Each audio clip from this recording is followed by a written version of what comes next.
요한복음 12장 12절에서 우리 16절까지 우리 같이 한 목소리로 봉독하도록 하겠습니다. 요한복음 12장 12절에서 16절 말씀, 우리 12절 같이 읽습니다.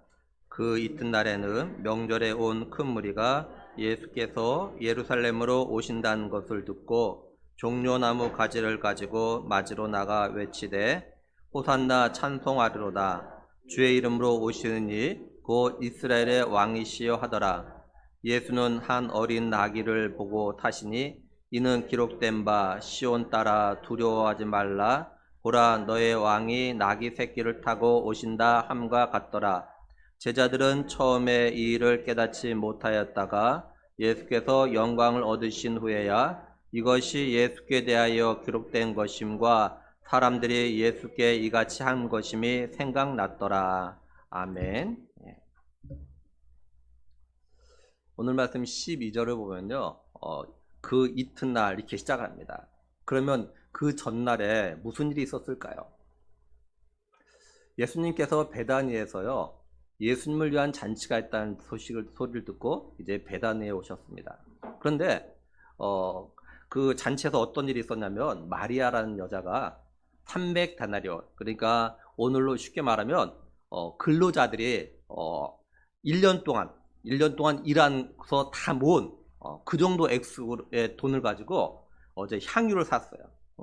순전 나드 향 있는 한 근을 갖다가 샀습니다. 그렇게 비싼 걸 사가지고 어떻게 하냐면 예수님의 발에다가 부어요. 그러고 나서 자기 머리털을 닦습니다. 근데 이걸 누가 보냐면 예수님의 제자들이 봤는데 그 중에서 가룟 유다가 이 여자에게 이야기해요. 아니, 왜 이렇게 비싼 걸 갖다가 그렇게 예수님의 발에 붓냐고. 그걸 팔아가지고 가난한 사람들 나눠주면 더 좋을 텐데 왜 이렇게 낭비하냐고 이렇게 이야기해요. 이 말들은 예수님께서 뭐라고 하냐면 그냥 놔둬라. 이 여자가 내 장례를 준비하는 거다. 내 장례를 위한 거다. 이렇게 말씀을 하셔요. 이런 일이 있은 다음에, 그러니까 오늘 말씀은 이런 일이 있은 다음에 일어난 그 다음 날의 이야기입니다. 그리고 여기 이튿날, 그래서 그 이튿날이 결국 언제냐면요, 오늘 주일이야, 주일. 그래서 우리 기독교에서는 이 날 갖다 종려주일이라고 부릅니다. 그래서 우리가 오늘 종려주일이라고 하면서 예배를 드리는 거예요. 그러니까 오늘 말씀은 왜 종려주일이라고 부르는지, 그리고 종려주일이 어떤 일에 있었는지를 갖다가 설명해 주는 거라고 할 수 있어요. 12절을 보면은 그 이튿날의 명절에 온 큰 무리가 예수께서 예루살렘에 오신다는 것을 듣고 이렇게 말씀을 해요. 여기 명절은 어떤 날이냐면 유대인들에게는요 꼭 지켜야 되는 3대 절기가 있습니다. 남자들은 이 3대 절기는 다 예루살렘 성전에 와서 한번 제사를 드려야 돼요. 그 중에 하나가 이 명절 어떤 명절이냐면 유월절입니다. 유월절. 유대인들에게서 유월절은 어떤 의미가 있냐면 쉽게 말해서 애굽에서 종로를 할 때 자유함을 얻은 그걸 갖다 기념한 날이 이 유월절 절기입니다. 그래서 이 유월절 절기를 지키는데 이 유대인들은 어떻게 하냐면 시골에 있는 사람들 같은 경우는요 유월절 지키는 그 절기 그날에 예루살렘 성전에 오는 것이 아니라 미리 앞당겨서 예루살렘으로 옵니다. 그 이유가 뭐냐면 요한복음 11장 55절에 보면요 유대인의 유월절이 가까움에 많은 사람이 자기를 성결하게 하기 위하여 유월절 전에 시골에서 예루살렘으로 올라갔더니 이렇게 말씀돼요. 모세 율법에 따르면요 유대인들은 유월절 제사에 참여하려면요 정결해야 됩니다. 부정하면 안 돼요. 그러면은 유월절 제사에 참석할 수가 없어요. 특히 사람이 시체를 만지게 되면은 7일 동안 부정해가지고 이렇게 유월절 제사에는 이런 사람이 참여할 수가 없게 되어집니다. 지금 우리가 코로나19로 인해서 코로나에 감염되면 그 사람은 며칠 동안 자가격리합니까? 7일이잖아요. 7일. 그렇죠? 이 7일 동안은 집에만 있어야 돼요. 그래서 우리 코로나 감염된 사람들은 주일날 예배드리고 교회에 오고 싶어도 올 수가 없어요. 그죠? 지금 코로나가 다시 재유행하는 것 같아요. 우리 교인들도 지금 코로나가 감염된 분들이 자꾸 막 늘어나고 있어요. 그래서 제가 단톡방이었죠. 주일날 우리 계속 예배당에서 예배드릴 때 마스크 쓰자. 그러니까 지금 어떻게 될지 모르겠어요. 더 다시 맞게 이렇게 퍼지고 있는 것 같아요. 근데 이제 지금 원래 계획은 보니까는 5월 달부터는 격리간도 7일에서 5일로 줄인다고 하는데 모르겠습니다. 그때 그렇게 될지 모르겠지만 어쨌든 간에 우리가 지금 코로나19에 감염되면 이렇게 7일 동안 우리도 이렇게 집에 있어야 되죠. 유대인들은 이렇게 유월절 전에 부정하면 유월절 제사에 참여할 수 없게 되니까 미리 예루살렘에 올라와 가지고 부정한 일이 생기지 않도록 했던 겁니다. 그러니까 유월절을 갖다 지키기 위해서 예루살렘에 이미 올라와 있는 유대인들이 예수님이 예루살렘에 오신다라는 소식을 갖다 들었습니다. 이 사람들 어떻게 하냐면 13절에 종려나무 가지를 가지고 맞으러 나가 외치되 호사나 찬송하려다 주의 이름은 오시니 곧 이스라엘의 왕이시하다라 이렇게 말씀해요. 먼저 이 사람들이 예수님을 갖다 맞으려 가는데 그냥 가지 않고 뭐 하냐면 종려나무 가지를 갖다 들고 갔다 이렇게 말씀합니다. 종려나무는 오늘날로 뭐냐면 팜나무입니다. 지금 사진을 볼까요? 팜나무, 종려나무 팜나무입니다. 한쪽은 나무고 그 저희가 팜나무 열매야. 저 열매를 가지고 기름을 짜죠. 저게 팜유입니다. 팜유가 저기서 나옵니다. 이스라엘에서는 이 종려나무 가지는요 사실 흔히 볼 수 있는 그런 나무예요. 근데 이 종려나무 가지가요 유대인들에게는요 어떤 상징적인 의미를 줍니다. 번성과 승리라는 그런 상징적인 의미가 있어요. 시편 92편 12절에 보면 의인은 종려나무 같이 번성하며 이렇게 말씀을 해요. 그래서 이제 유대인들이 초막절을 지킬 때 어떻게 하냐면요 레위기 23장 40절에 첫날에는 너희가 아름다운 나무 실과와 종려나무 가지와 무소한 나무 가지와 시내버들을 취하여 너희의 하나님 여호와 앞에서 이래 동안 즐거워할 것이며 이러면서 추수의 기쁨을 표현할 때도 종려나무 가지를 갖다 사용했어요. 그리고 마카비 시대에 성전을 갖다 재복원할 때도 축가하면서 종려나무 가지를 갖다 사용합니다. 그리고 종려나무 가지는 왕이나 전쟁에서 승리한 장군에 대한 경의를 표현할 때도 이 종려나무 가지를 사용했어요. 그래서 요한계시록 7장 9절 10절 보면 이일 후에 내가 보니 각 나라와 족속과 백성과 방언에서 아무도 능히 셀 수 없는 큰 무리가 나와 흰 옷을 입고 손에 종려가지를 들고 보좌 앞과 어린 양 앞에 서서 큰 소리로 외쳐 이르되 구원하심이 보좌에 앉으신 우리 하나님과 어린 양이 있다 이렇게 말씀을 해요. 그러니까 왕 대신 하나님과 어린 양 예수 그리스도를 찬양할 때도 종려나무 가지가 사용했다라는 거죠. 사용할 거라는 거죠. 그래서 예수님이 예루살렘에 올라오신다는 소식을 듣고 사람들이 종려나무 가지를 가지고 와서 뭐라고 외치냐? 13절 다시 보면 종려나무 가지를 가지고 맞으러 나가 외치되 호산나 찬송하려다 주의 이름으로 오시니 곧 이스라엘 왕이시하다라 이렇게 말씀해요. 이 호산나라는 이 말은 우리를 구원하소 이런 뜻을 가진 아람어입니다. 아람어. 우리를 구원하소. 그러니까 유월절과 지키러 올라온 유대인들이 예수님 보고 뭐라냐? 우리를 구원하소서 이렇게 외친 거예요. 우리를 구원하소서. 우리를 구해달라. 그러면 뒤에서 뭐라 하냐면 이스라엘의 왕이시여 이렇게 이야기합니다.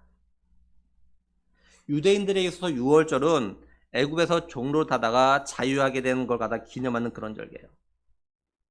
이런 절기에 유대인들이 예수님을 보고 우리를 구원하소서 이스라엘 왕이여 이렇게 이야기하고 있는 거예요. 지금. 이걸 통해서 유대인들은 지금 예수님을 통해서 로마의 집에서 벗어나고 싶은 그런 갈망이 있다는 것 갖다가 알 수가 있어요. 그러니까 유대인들은 예수님을 하나님이 약속하신 그 메시아로 생각한 것이 아니라 지금 자신들이 로마의 억압과 지배 아래 있기 때문에 자신들의 조상들이 애굽에서 종로 탈 때 자유하게 했던 그 자유를 갖다가 그 자유를 줄 그런 정치적 메시아로 예수님을 갖다 생각했던 겁니다. 했던 거예요. 그 이유가 뭐냐면 예수님이 지금까지 행하셨던 기적들 때문에 그럽니다. 특히 예수님께서 오병이어의 기적을 행하셨을 때 어떤 일이 있었냐면 요한복음 6장 14절 15절 보면 그 사람들이 예수께서 행하신 이 표적을 보고 말하되 이는 참으로 세상에 오실 그 선자라 하더라. 그러므로 예수께서 그들이 와서 자기를 억지로 붙들어 임금으로 삼으려는 줄 아시고 다시 혼자 산으로 떠나가시니라 이렇게 말씀합니다. 그러니까 지금 예수님의 예루살렘 입성을 갖다 환영하는 무리도 예수님 갖다 정치적인 왕으로 생각했던 거예요. 그래서 호산나 우리를 구원하소서 이스라엘 왕이여 이렇게 불렀던 겁니다. 근데 우리가 여기서 한번 이렇게 이 오늘 말씀의 상황을 좀 상상해 볼 필요가 있어요. 뭐냐면 유월절을 지키기 위해서 예루살렘에 온 이 사람들이 기적을 행하신 예수님, 다시 말해서 자신들이 생각하는 정청 메시아인 예수님이 유월절을 앞두고 예루살렘에 올라온다는 이 소식을 듣고 종려나무 가지를 들고 호산나 소리 지르면서 소리 지르는 이 분위기를 갖다 한번 상상해 봐요. 쉽게 예를 들면 2002년 서울 월드컵을 갖다가 상상하면 돼요. 물론 그때 태어나지 않은 우리 청년들, 우리 유초등부 중고등부 애들도 있죠. 25살 이하는 아마 그 이때 분위기를 갖다가 직접 경험하지 못했을 겁니다. 그죠? 그래도 매스컴을 통해서 2002년 서울 월드컵을 기억에 많이 봤을 거예요. 특히 우리나라가 8강에서 이겼을 때, 뭐 그 전도 계속 그랬지만, 저도 전에 있던 교회에서 어떻게 하냐면 교회 주차장이 좀 넓거든요. 거기다 대형 스크린 갖다 교회에서 만들어 놓고 동네 주민들과 같이 그 대형 스크린 보면서 막 응원했어요. 그 나서 이겼을 때 집에 오면서 저도 막 자동차 클락션 누르면서 막 오고 그랬어요. 그 분위기, 막 흥분되고 업돼 있는 그런 분위기. 오늘 말씀에서 지금 유대인들이 예수님을 갖다가 맞이하는 그리고 호산나 외치는 이 사람들의 이 분위기가 사실 장난이 아닌 거예요. 이들은 어떤 마음이냐? 우리 조상들이 애국에서 종로 살 때 6월절 절기를 통해서 자유했던 그것. 오늘 이번에 6월절에 예수님 기적을 행하신 예수님이 오시는 거 보니까 이 예수님을 통해서 우리가 로마의 지배로부터 벗어날 수 있는 가능성이 있겠다. 이런 기대감이 막 있는 거예요. 막 한층 막 기분이 업돼 있어요. 막. 그러니까 부를 때도 그냥 호산나, 뭐 그냥 막 기분 좋아가지고 큰 소리로 호산나, 우리를 구원해 달라고 이스라엘 왕이 막 이렇게 막 그런 분위기야. 이게. 그런 분위기 생각해야 돼. 이 분위기가. 근데 예수님이 예수님 맞이하는 사람들은 이런 분위기로 막 들떠 있는데 예수님은 어떤 모습으로 예루살렘에 들어오시는가? 14절 보면 예수는 한 어린 나귀를 보고 타시니 이렇게 말씀해요. 당시에 왕이나 전쟁에서 승리한 장군이 이렇게 들어올 때 어떻게 하냐면 병거, 그러니까는 뭡니까? 그 전쟁에 쓰는 수레 있지 않습니까? 막 말 둘이 끌고 뒤에 막 이렇게 타고 가는 그 수레. 또는 준말, 아주 막 좋은 말 있지 않습니까? 특히 흰말 같은 거 먹어가지고 좋은 말. 이런 말 타고 막 입성한다고요. 그러면서 왕이나 장군의 위엄을 갖다 그렇게 보였다고요. 그러니까는 예수님의 입성을 갖다 환영한 사람들은 이걸 갖다 아마 상상했을 거예요. 이런 예수님 갖다 기대했을 거예요. 근데 예수님은 어떻게 하냐? 오히려 나귀 새끼를 타고 들어오셔요. 겸손을 상징하냐. 이걸 본 무리들이 이게 뭔가 하고 할 말이 있는 순식간에 아마 얼음이 되고 말았을 거예요. 이게 뭔가. 그러니까 예수님의 입성을 환영하는 이 뜨거운 분위기가 갑자기 차가워지는 그런 분위기가 사실 이게. 여기 보고 타시다라고 해석되는 헬라어는요, 과거 능동태어져 있어요. 이건 뭐냐면 예수님께서 일부러 어린 나귀 새끼를 갖다 골라서 타셨다 이 말입니다. 예수님은 많은 무리들이 예수님 갖다 환영하는 걸 보시기 전부터 이미 어린 나귀를 갖다 타시기로 마음을 먹으셨던 거예요. 무슨 말이냐면 예수님은요, 사람들이 예수님을 갖다 정적인 메시아 왕으로 생각하는 걸 아시면서도 이들이 원하는 대로 왕처럼 병거나 준말 타지 않으시고 일부러 어린 나귀 새끼를 갖다가 타셨던 겁니다. 그렇다면 거기 다 이유가 있겠죠. 그렇죠? 예수님이 일부러 어린 나귀를 갖다 타신 이유가 뭐냐? 15절 보면은 이는 기록된 바 시온 따라 두려워하지 말라 보라 너희 왕이 나귀 새끼를 타고 오신다함과 같더라 이렇게 말씀을 해요. 근데 이 말씀이 어디에 기록되어 있냐면 스가랴 9장 9절에 보면 시온에 따라 크게 기뻐할지어다 예루살렘에 따라 즐거이 부를지어다 보라 내 왕이 내게 임하시나니 그의 공의로우시며 구원을 베푸시며 겸손하여서 나귀를 타시나니 나귀의 작은 것고 나귀 새끼니라 이렇게 말씀해요. 하나님은요 구약의 스가랴라는 선지자를 통해 가지고 하나님이 약속하신 메시아는 왕이심에도 불구하고 겸손하게 나귀 새끼를 탈 거라고 이렇게 예언을 하게 하셨어요. 그러니까 예수님은 왕이심에도 불구하고 자신의 겸손을 갖다가 나타낼 걸 갖다가 예언된 걸 아시고 이걸 이루시기 위해서 일부러 나귀 새끼를 갖다가 타고 예루살렘에 들어오신 거예요. 예수님은 자신을 갖다가 정치적인 메시아 왕으로 생각하고 전차와 또는 병가와 칼 같은 어떤 무력을 사용해 가지고 로마로부터 자유를 줄 걸 기대하는 그 환영하는 무리들에게 예수님 자신은 겸손한 왕이기 때문에 이런 무력을 사용하는 전쟁이 아닌 평화를 주기 위해서 왔다는 걸 알기 위해서 나귀 새끼를 타고 예루살렘에 들어오신 거예요. 그러니까 예수님은 전쟁을 통해서 많은 사람을 갖다 죽이고 자유를 주시는 것이 아니라 예수님 자신만 죽음으로 인해서 모든 사람에게 생명을 주기 위해서 오셨다라는 걸 갖다가 낙이 새끼를 타고 오심을 통해서 사실 알리셨던 거예요. 그래서 그 바로 뒤에 요한복음 12장 24절 보면요. 내가 진실로 진실로 너에게 이르노니 한 알의 밀이 땅에 떨어져 죽지 않으면 한 알 그대로 있고 죽으면 많은 열매를 맺느니라 이렇게 말씀하신 거예요. 예수님은 자신이 한 알의 밀알처럼 죽음으로 인해서 많은 사람이 생명을 갖다 얻게 될 걸 이렇게 말씀하셨던 겁니다. 바울은 예수님의 이런 겸손에 대해서 뭐라고 이야기했냐면 빌립보서 2장 5절에서 8절 보면 너희 안에 이 마음을 품으라 곧 그리스도 예수의 마음이니 그는 근본 하나님의 본체시나 하나님과 동등됨을 취할 것으로 여기지 아니하시고 오히려 자기를 비워 종의 형체를 가지사 사람들과 같이 되셨고 사람의 모양으로 나타나사 자기를 낮추시고 죽기까지 복종하셨으니 그 십자가에 죽으십니다. 이렇게 말씀드려요. 예수님의 겸손이 뭐냐? 예수님은 원래 하나님이셔요. 그래서 우리가 하나님 하면은 세 분, 삼위 하나님을 이야기하지 않습니까? 성부 하나님, 성자 하나님, 성령 하나님. 그러니까 예수님이 원래 하나님이신데, 다시 말해서 창조주신데, 자신을 갖다 낮추셔서 사람으로 오셨어요. 그리고 예수님은 사람으로 오셔서 자기 백성들 위해서 십자가에서 죽기까지 하나님 뜻에 복종하셨어요. 예수님처럼 자기 백성을 죄에서 구원하기 위해서, 다시 말해서 죄에 싹인 죽음에서 자유하게 하시기 위해서 6월절에 예루살렘에 들어오신 거예요. 과거 이스라엘 백성들이 애굽에서 종로로 탈 때 6월절에 어떻게 했습니까? 어린 양의 피를 갖다가 문설주에 발랐죠. 그러면은 죽음을 면하고 자유하게 되어졌어요. 그때 문설주 안 바른 애굽 사람이나 또 그 사람들 다 죽었지 않습니까? 장자가. 근데 이스라엘 사람들은 어린 양의 피를 갖다 발라서 죽음이 넘어갔던, 그리고 자유를 누리게 되었던 그런 날이에요. 그런 것처럼 하나님의 어린 양 대신 예수님이 자기 백성들 위해서 피 흘려 죽으심으로 인해서 죄와 죽음에서 자유하게 하시려고 6월절에 예루살렘에 들어오신 거예요. 근데 유대인들은 이걸 몰랐어요. 뿐만 아니라 또 누가 몰랐냐?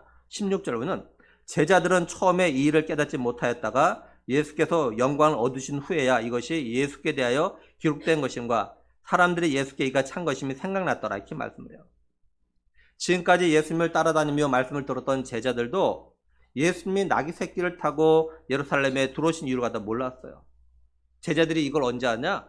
예수님이 죽으셨다가 부활하신 다음에야 예수님이 왜 낙이 새끼를 타고 예루살렘에 들어오셨는지 이걸 갖다가 알았다는 겁니다. 근데 제자들이 이걸 갖다 알게 된 것도 사실 제자들이 믿음이 좋아서 안 것이 아니에요. 성령님께서 깨닫게 하신 거예요. 요한복음 14장 26절 보면 보혜사 곧 아버지께서 내 이름으로 보내실 성령 그가 너희에게 모든 것을 가르치고 내가 너에게 말한 모든 것을 생각나게 하라 이렇게 말씀하고 있어요. 그러니까 예수님이 죽으셨다 부활하신 다음에 하나님 나라로 가신 다음에 성령께 제자를 깨닫게 하신 거야. 아, 이것이 이런 뜻이었구나. 그래서 예수님께서 일부러 낙이 새끼를 타고 오셨구나. 제자들이 그때 알았다는 거예요. 성령께 깨닫게 하셔서. 그렇다면 이걸 오늘 우리에게 적용해서 생각해 봐요. 첫째 뭐냐면 뭘 적용하냐면 오늘 내가 예수를 믿는 가장 중요하고 근본 목적이 뭔가라는 겁니다. 나는 왜 예수를 믿는가? 예수님은 예루살렘에 낙이 새끼를 타고 들어오신 이유는 자기 백성을 갖다 그들에 대해서 구원하기 위해서 십자가를 지시고 피를 죽기 위해서 그렇게 하신 거예요. 그런데 예수님을 환영하는 사람들은 예수님이 자신들을 갖다가 로마의 지배로부터 자유하게 해줄 것 같다가 기대하고 믿고 열렬히 환영했어요. 한마디로 예수님이 예루살렘에 들어오신 목적하고는 다른 생각을 했던 거죠. 예수님은 자기 백성들의 육적인 삶의 자유를 위해서가 아니라 영적인 삶의 자유를 위해서, 또 현재의 고난과 어려움의 자유가 아닌 훗날 영원한 자유와 생명을 위해서 오셨는데, 예수님을 환영하는 사람들은 현재 자신의 고난과 어려움에서 벗어나기를 위해서, 자유하기를 위해서 이걸 기대하면서 예수님을 갖다 환영했던 거예요. 그렇다면 오늘 나는 예수님을 믿는 가장 근본 이유가 뭔가라는 거예요. 그러니까 우리 각자가 자기에게 물어봐요. 내가 왜 예수님 갖다 믿지? 가장 근본적인 이유가 뭐지? 내가 왜 예수님 갖다 믿으려고 하는 걸까? 왜 믿는가? 질문해봐. 나는 예수님이 이 땅에 오신 목적, 그리고 예수님께서 우리의 죄를 대신해서 십자가에서 피 흘려 죽으신 목적과 같은 이유로 예수님을 갖다 믿고 있나? 다시 말해서 구원을 받기 위해서 예수님 믿나?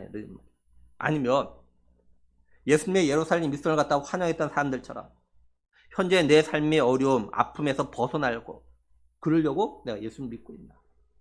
또 믿으려고 하나? 우리 공부하는 학생들은 내가 원하는 대학에 또는 내가 원하는 직장에 들어가기 위해서 예수를 믿고 있나?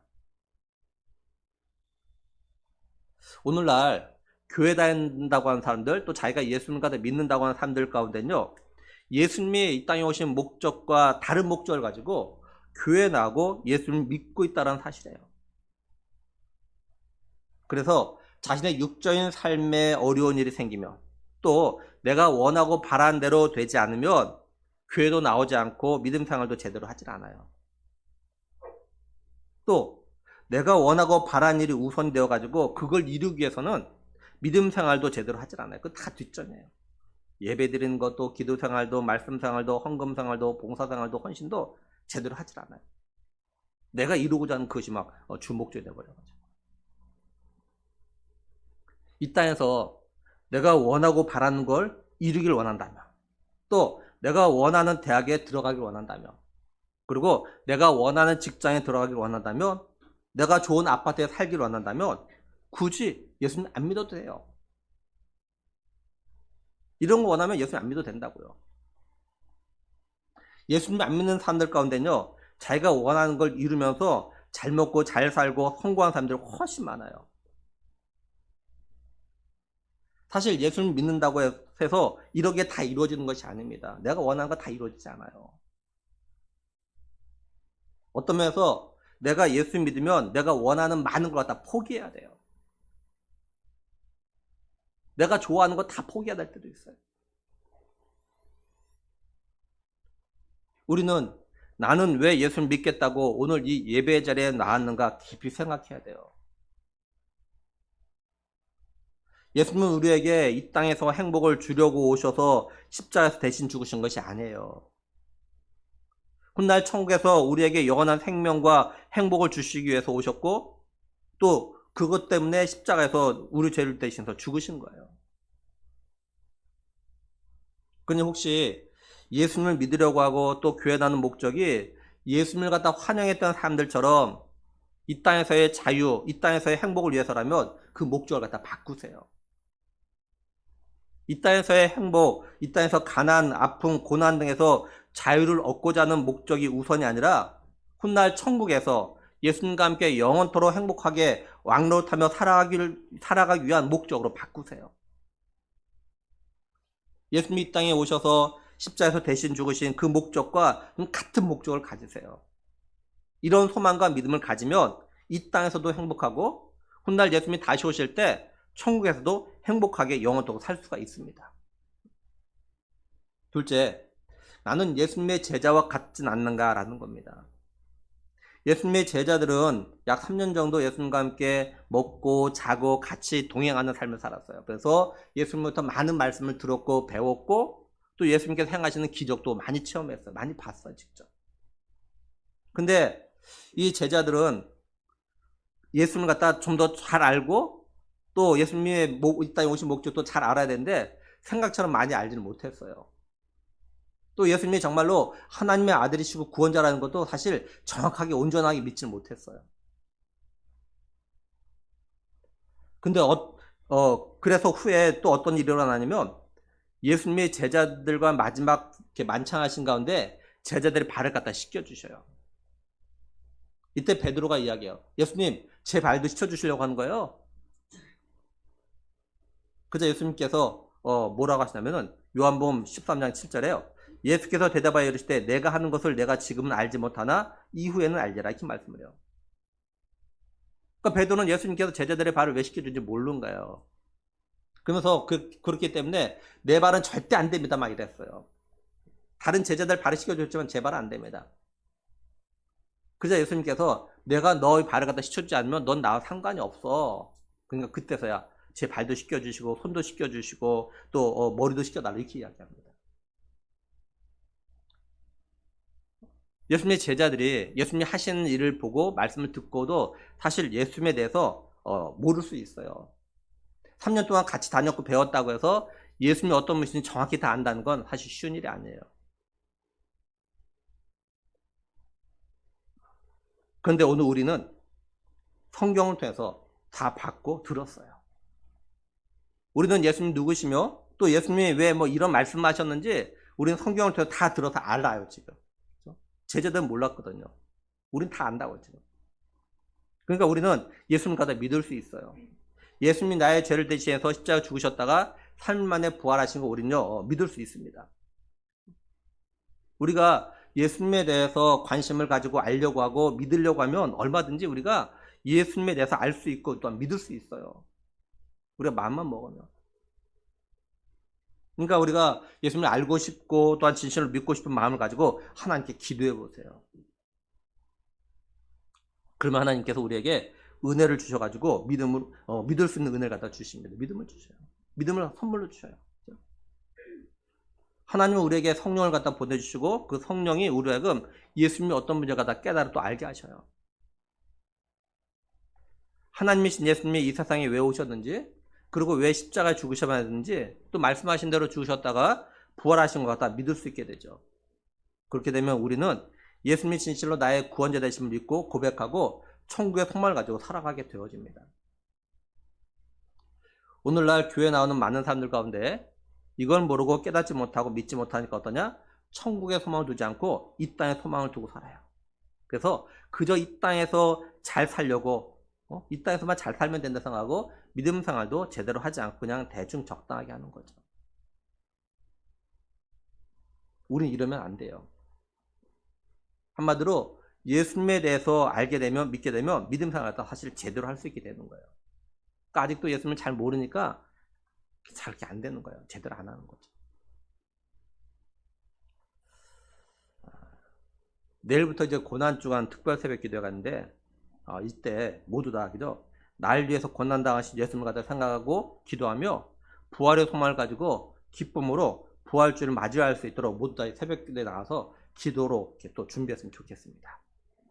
바라기는 죄와 허물로 죽은 우리를 죄와 죽음에서 구원하시기 위해서 오신 예수님을 갖다가 인격적으로 만나고 믿고 천국의 소망을 가지고 좀 제대로 된 믿음의 삶을 살아서 천국에서 예수님을 기쁨으로 만나는 우리 모두가 되기를 우리의 구원자 되신 예수 그리스도의 이름으로 간절히 축원합니다.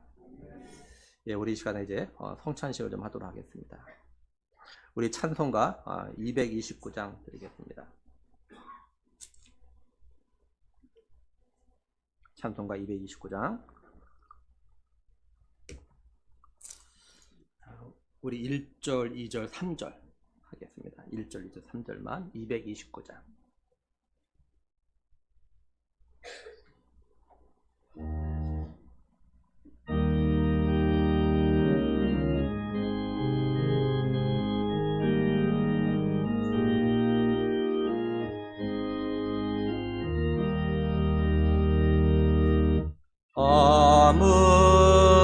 아무흠도 없고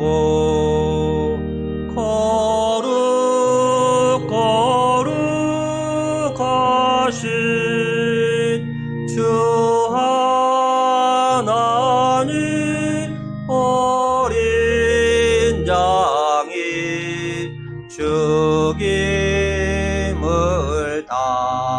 당했네. 이는 날 위하여 십자가 위에서 못 박히사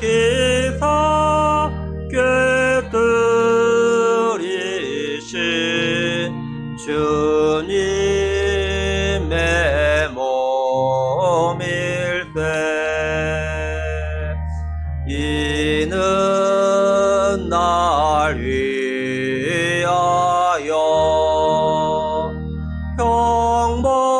형벌을 받으사 주가 친히 대신 흘린 주의 보혈일세.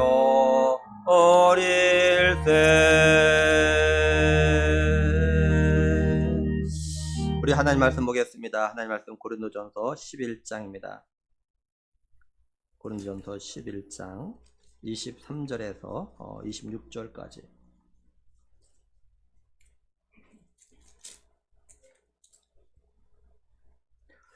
제가 읽겠습니다. 내가 너에게 전한 것은 주께 받은 것이니 곧 주 예수께서 잡히시던 밤에 떡을 가지사 축사하시고 떼어 이르시되 이것은 너희를 위하는 내 몸이니 이것을 행하여 나를 기념하라 하시고 식후에 또 그와 같이 잔을 가지시고 이르시되 이 잔은 내 피로 세운 새 언약이니 이것을 행하여 마실 때마다 나를 기념하라 하셨으니 너희가 이 떡을 먹으며 이 잔을 마실 때마다 주의 죽으심을 그가 오실 때까지 전하는 것이니라. 아멘. 예.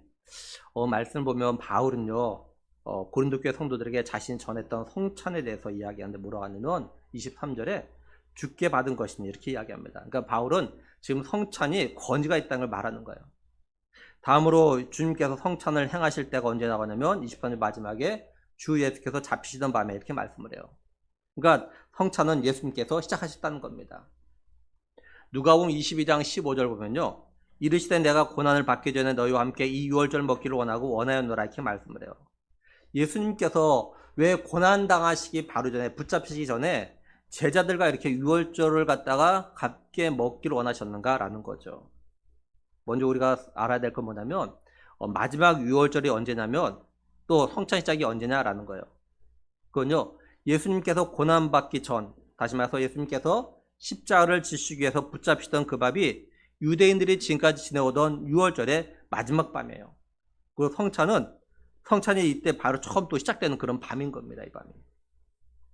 왜냐하면 하나님의 어린 양 되신 예수 그리스도가 십자가에서 피 흘려 죽으심으로 죄의 종로 타던 우리를 갖다 구속하실 걸 예표했던 그림자가 사라지고 이제 예수 그리스도를 통한 구속의 역사가 성취되는 밤이기 때문에 그래요. 예수님의 제자들이 이걸 갖다 깨달아 알길 원하셔가지고 고난당하기 전에 제자들과 유월절 먹기를 갖다 그렇게 간절히 원하셨던 거예요. 이때 예수님께서 뭐라고 하셨냐면은 24절 25절 보면 축사하시고 떼어 이르시되 이것은 너희를 위하는 내 몸이니 이것을 행하여 나를 기념하라 하시고 식후에 또 그와 같이 잔을 가지시고 이르시되 이 잔은 내 피로 세운 새 언약이니 이것을 행하여 마실 때마다 나를 기념하라 하셨으니 이렇게 말씀을 해요. 먼저 예수님은요, 떡을 떼시고 그것이 자신의 몸이라고 하십니다.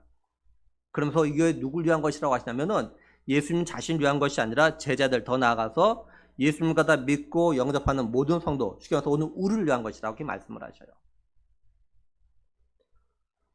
예수님이 다음으로 잔을 통해서 또 자신의 피로 세운 새 언약이라고 하십니다. 이 새 언약은 옛 언약인 모세의 언약과 지금 대조되는 거예요. 옛 언약은 짐승의 피를 갖다 흘렸어요. 근데 이 짐승의 피로는요, 죄가 완전히 없어지지 않아요. 그래가지고 매년마다 짐승의 피를 갖다 흘려야 했습니다. 6월절에.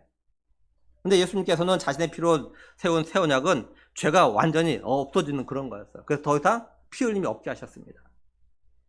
그래서 구약시대 옛 언약하에 짐승의 피를 갖다 흘렸던 제사제도는 예수님께서 자신의 피를 통해서 온전히 구속하실 것 같아 예표하는 그런 거였어요. 하나님은 예레미야를 통해서 뭐라고 하셨냐면요, 예레미야 31장 31절에 여호와의 말씀이니라 보라 날이 이르리니 내가 이스라엘 집과 유다 집에 새 언약을 맺으라 이렇게 예언하게 하셨어요. 하나님은 모세를 통해서 주셨던 옛 언약 대신에 예레미야를 통해서 새 언약 주실 걸 갖다가 예언하게 하셨고 옛 언약이 새 언약으로 대체될 것이라고 하신 거예요. 예레미야가 말한 새 언약은요, 바로 예수 그리스도께서 십자에서 피 흘려 죽으심으로 이룰 영원한 구원을 갖다가 예표하는 거였어요. 그러면서 이 새 언약은 이제 새로운 시대가 시작되었다는 걸 갖다 또 말해주는 겁니다. 근데 말씀을 잘 보면요, 예수님께서 떡과 잔을 갖다 나누시면서 반복해서 하신 말씀이 뭐냐면 나를 기념하라 라는 거예요. 기념하라고 했을 때 헬라가 어떤 뜻을 갖고 있냐면은 어떤 단어에서 나온 거냐면 생각하다, 기억하다 라는 이 단어에서 나온 것이에요. 이 기념하다가. 그러니까 예수님은 제자들에게 떡과 잔을 나눌 때마다 예수님이 말씀하신 것 같다 생각하라는 거죠. 뿐만 아니라 예수님께서 십자가 고난 당하시고 죽으신 걸 생각하라는 겁니다. 떡과 잔을 대할 때마다. 그리고 기념하라는 건 단지 예수님이 받으신 고난과 십자가의 죽음만이 아니라 죄가 없으신 예수님, 그리고 하나님의 아들이신 예수님께서 왜 이 땅에 오셨고 왜 십자가에서 고난 당하시고 죽으셨는가를 갖다가 생각하라라는 거예요. 우리가 누군가 했던 일을 갖다 기념한다는 거, 다시 말해서 생각하고 기억한다는 게 얼마나 중요한지 우리는 성경에서 찾아볼 수가 있어요. 무슨 말이냐면 우리가 기억하지 못하고 생각하지 않음으로 인해서 은혜를 갖다 갚지 못하는 그런 일들이 있습니다. 예를 들면은 출애굽기 1장 8절에 보면요. 요셉을 알지 못하는 새 왕이 일어나 애굽을 다스리더니 이렇게 말씀을 해요. 이 말이 가지고 있는 의미가 뭐냐면 애굽의 새 왕이 나타났는데 이 왕이 요셉이 지난날 과거에 애굽을 위해서 했던 일 갖다가 모른다는 거예요. 만약에 이 새로운 왕이 요셉이 애굽 사람을 위해서 했던 일 갖다 기억한다면 요셉의 자손 또한 요셉의 동족인 히브리 사람을 갖다가 막 종처럼 노예처럼 막 부려먹진 않았을 거라라는 겁니다. 근데 이 새 왕이 요셉이 애굽을 위해서 했던 일 갖다가 생각하지 못하니까 알지 못하니까 기억하지 못하니까 이 히브리 사람을 갖다가 종처럼 노예처럼 부렸던 거예요. 그 이야기를 하는 거예요. 이처럼 은혜를 갖다가 생각하지 못하면 그죠? 우리가 당연히 그 갚아야 될 거나 당연히 이렇게 은혜 보답한 삶을 살아야 될 것 같다 못하게 되어집니다. 그러니까 우리가 은혜를 기억한다는 거 이건 굉장히 중요한 거예요. 그러니까 오늘 우리들이 예수님이 나를 위해서 고난당하시고 죽으신 걸 생각하고 기억하는 게 굉장히 중요한 겁니다. 우리가 이걸 기억해야 예수님이 십자가의 은혜에 대해서 조금이라도 보답하려는 그런 마음을 갖다 가지게 되어져요. 그러면 이렇게 좀 예수님의 십자가의 고난, 이 은혜를 갖다가 기억하고 보답하려고 하는 사람은 어떤 삶을 살아야 될까라는 거죠. 26절에 너희가 이 떡을 먹으며 이 잔을 마실 때마다 주의 죽으심을 그가 오실 때까지 전하는 것이라 이렇게 말씀을 해요. 여기 전하는 것이라고 해석된 헬라어는요, 보냄을 받은 자, 대사, 이 단어와 그 다음에 누구에 대하라는 단어가 합쳐져서 된 겁니다. 이게. 그리고 현재 능동태어져 있어요. 그 무슨 말이냐면 예수님이 이 세상에 다시 오실 때까지 예수님의 죽으심에 대해서 전하도록 보냄을 받은 자로 계속해서 다시 말해 죽을 때까지 이런 삶을 살아가는 거예요. 그러니까 우리가 오늘 성찬을 대할 때 단지 예수님이 나를 위해서 고난당하시고 죽으시고 나를 구원해 주신 이 은혜만을 갖다 생각하는 걸로 끝내면 안 돼요. 이걸 보답하기 위해서 보냄을 받은 자로서 죽을 때까지 예수님의 죽으심과 부활로 다시 오신다는 걸 갖다가 전하는 삶을 갖다가 살아야 되는 거예요. 그럼 우리가 전하는 대상은요, 크게 둘로 나눌 수 있어요. 하나는 뭐냐면 우리 다음 세대들에게 이걸 갖다 전하는 겁니다. 출애굽기 12장 26절 27절 보면요. 이후에 너희의 자녀가 묻기를 이 예식이 무슨 뜻이냐 하거든 너희는 이르기를 이는 여호와의 유월절 제사라. 여호와께서 애굽 사람에게 재앙을 내리실 때 애굽에 있는 이스라엘 자손의 집을 넘으사 우리 집을 구원하셨느니라 하라 하며 이렇게 말씀해요. 뭐냐면 이스라엘 백성들이 이제 유월절을 갖다가 지켜야 돼, 유대인들이. 근데 자녀들이 아버지 이 유월절 이걸 왜 드리는 거예요? 왜 우리가 이게 매년 유월절 제사를 갖다 드려야 되는 거죠? 이렇게 물으면 이렇게 대답하라는 거예요. 이 유월절 가진 의미를 갖다가 자녀들에게 이야기하라는 거예요. 그러면서 자녀들이 이거 갖다 기억하도록, 이걸 알도록 자녀들에 전하라는 겁니다. 우리가 성찬식은 교회에서 합니다. 이제 우리 할 거야 이제. 오늘 우리가 온 세대 예배로 영화 유치부터 한 자리에서 예배하는 가운데 성찬식을 이제 해요. 아이들이 성찬식을 왜 하는 거죠? 라고 물으면, 그죠? 하나님의 아들신 예수님께서 죄와 허물로 주고 우리가 다 살리시기 위해서 이 땅에 오셔가지고 우리 죄를 대신해서 십자가에 피 흘려 죽으셨다. 그 삶에 다시 부활하셨어. 그래서 예수님을 믿으면 하나님의 자녀가 되고 영원한 생명을 얻게 되어져. 이걸 갖다가 전하는 거죠. 이 성찬을 통해서. 그러니까 그 예수님을 갖다 믿고 남은 사람 믿음을 끝까지 잘 살아야 된다. 이걸 전하는 거예요. 다른 말로 하면 우리 자녀들도 이걸 믿고 믿음의 다음 세대가 될 수 있도록 하기 위한 거죠. 또 하나는 세상 사람들에게 전하는 겁니다. 우리들은 세상에 보냄을 받은 자로서 예수님이 우리를 구원하기 위해서 오셨다는 것 갖다가 세상에 전하는 삶을 갖다가 살아야 되는 거죠. 이게 십자가의 은혜를 아는 성도가 해야 되는 일인 겁니다. 근데 이런 일 갖다가 언제까지 해야 되냐? 죽을 때까지, 주님 앞에 갈 때까지 해야 된다는 거예요. 그래서 이 단어가 전하다라는 단어가 현재 능동태어져 있는 거예요. 죽는 그 순간이 현재지 않습니까? 그러니까 그때까지 해야 된다는 거죠. 우리가 생각할 건 뭐냐면 우리가 예수님의 그 구원의 은혜를 갖다 기억하지 못하면 예수님 갖다 전하는 삶을 갖다 살지는 못해요. 우리가 전도하는 걸 소홀히 하고 있다면 사실은 우리가 예수님의 그 구원의 은혜를 갖다가 깨닫지 못했거나 또는 그 구원의 은혜가 조금씩 조금씩 내 마음에서 사라지고 있기 때문에 그럴 수 있어요. 그래서 예수님께서 기념하란 말 갖다가 2번 반복하신 거겠죠. 반복해서 강조한 거야. 기념해라, 기념해라. 잊지 마라, 잊지 마라. 기억해라. 우리가 자꾸 잊어버리니까. 바라기는 우리가 성찬할 때마다 이 말씀을 기억하면서 예수님이 다시 오실 때까지 예수님의 죽으심과 부활하심, 다시 오심에 대해서 이제 선포하는 그런 삶 살아가기를 주님의 이름으로 축원합니다. 이 시간에 우리 이제 성찬식을 하도록 하겠습니다. 장로님 나오시죠?